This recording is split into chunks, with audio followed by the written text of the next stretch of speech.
उसामा बताइएगा, ये जो मैरीन फील्ड 1 और 2 के हवाले से बात की जा रही है, जो कि मिल्कियत है गजा स्ट्रिप की, गजा या फलस्तीनी अवाम की, इसमें कहा जा रहा है कि 1 खरब 44 अरब क्यूबिक फीट गैस मौजूद है और ये हथियाने की कोशिश है इस वक्त पूरी। जी, सबसे पहले तो इसमें जो इम्पोर्टेंट चीज़ है समझने की इमरान भाई, वो ये है कि इसराइल को ये गैस और ये सब कुछ अपने लिए चाहिए? तो इसके दो जवाब। सब उनका जो गैस की सिनेरियो है, ये गैस की सिचुएशन है, इसराइल के पास गैस की अपनी फील्ड्स भी हैं, ये हमें अभी बात समझ चाहिए। जो उनकी डिपेंडेंस है वो मेनली ऑयल के ऊपर है। लेकिन जैसे आपने इंट्रोडक्शन में भी बताया, असल जो बात है वो जियोपॉलिटिक्स की है इसके अंदर, कि मतलब गजा जो है, अगर आप जाएं 1999 या 2000 के अंदर, तो ब्रिटिश गैस ग्रुप BGG ने बल्कि इसके ऊपर पूरी रिसर्च की थी। पैलेस्टीनियन जो अथॉरिटी है उनके साथ, हमास के साथ, इसराइल के साथ मिलकर पूरे के पूरे इनके वो कॉन्ट्रैक्ट्स हुए थे, मेमोरेंडम ऑफ अंडरस्टैंडिंग हुई थी कि हम इनको टैप इन करेंगे। जो आपने फिर 2 गैस पाइपलाइंस का नाम लिया, हम वो बनाएंगे, डेवलप करेंगे इसको पूरा। नहीं होने दिया गया। क्यों नहीं होने दिया गया? क्योंकि इसके जो सारे के सारे खरबों डॉलर आएंगे, उसके बाद तो गजा जो है या फलस्तीन जो है वो तो सेल्फ सफिशिएंट हो जाएंगे, सेल्फ इंडिपेंडेंट हो जाएंगे।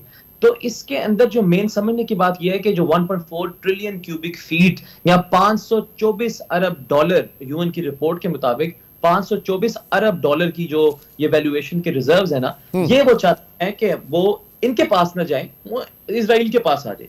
इसके अंदर एक और भी बात बड़ी इंटरेस्टिंग है कि यूएस, अमेरिका और इजराइल का जो आपस में ताल्लुक है एनर्जी का, वो इस हद तक ज्यादा है कि अभी रिसेंटली यूएस और इजराइल का एक एनर्जी एग्रीमेंट भी हुआ है, जिसने यूएस ने कहा है कि जितना इजराइल अपने एनर्जी इंडिपेंडेंट होगा, जितना अच्छा होगा, वो अमेरिका के लिए स्ट्रेटेजिकली इंपॉर्टेंट है।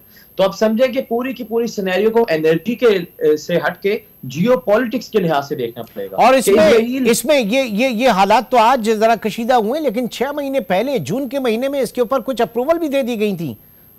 जी, मैंने अभी बताया आपको कि उसके ऊपर हमास के साथ और गजा के अंदर जो पैलेस्टीनियन अथॉरिटी है उनके साथ और इजराइल ने मिलके कुछ बनाया था कि हम 15 से 20% इसकी जो रेवेन्यूज होंगे वो देंगे। इजराइल ने बल्कि गो अहेड भी दे दिया। ओके, और अब इस 1 महीने के दौरान जो जंग की सूरत हाल है, जो इतना सब कुछ हो रहा है, वहां भी तकरीबन 6 कंपनियों को 12 गालिबन लाइसेंस जो है वो अलॉट किए गए हैं। कुछ ऐसी खबरें हैं इजराइल की तरफ से सर्वे के हवाले से।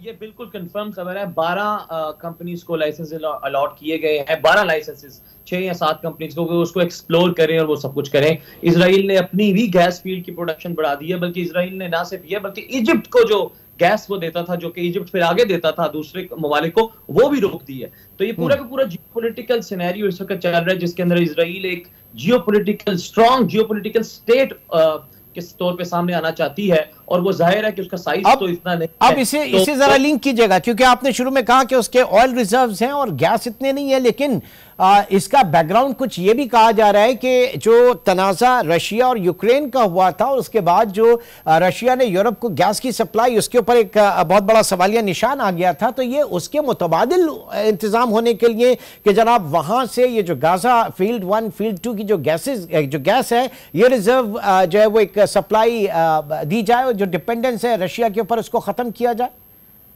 इमरान भाई, बल्कि इससे आगे आप देखें, अभी रशिया के और यूक्रेन की जंग के बाद अभी भी एक फील्ड है, गैस फील्ड इजराइल की, लेवाइथन, बहुत बड़ी गैस फील्ड है। 22 ट्रिलियन क्यूबिक फीट तक उसकी प्रोडक्शन है। उससे ऑलरेडी ये मुआहदा हो चुका है यूरोपियन कंट्रीज का कि वो ज्यादा गैस उधर देंगे। तो ये अभी ऐसा हो चुका है ऑलरेडी जंग के बाद। तो इसका मतलब ये कि ये जो जेनोसाइड इस वक्त हो रहा है फलस्तीनी अवाम का, और इस वक्त सो कॉल्ड जो मुहज़्ज़िब मुआशरा है, जो डेवलप्ड कंट्रीज हैं, अब आप बात कर लें अमेरिका की, आप यूरोप की, अगर वो खामोश हैं तो यहाँ पे ये इंटरेस्ट भी देखा जा सकता है। ये इंटरेस्ट भी नहीं, बल्कि ये इंटरेस्ट ही बहुत मेन है। देखें, इराक की वॉर है हमारे पास, वियतनाम की वॉर है हमारे पास, अफगानिस्तान की वॉर है।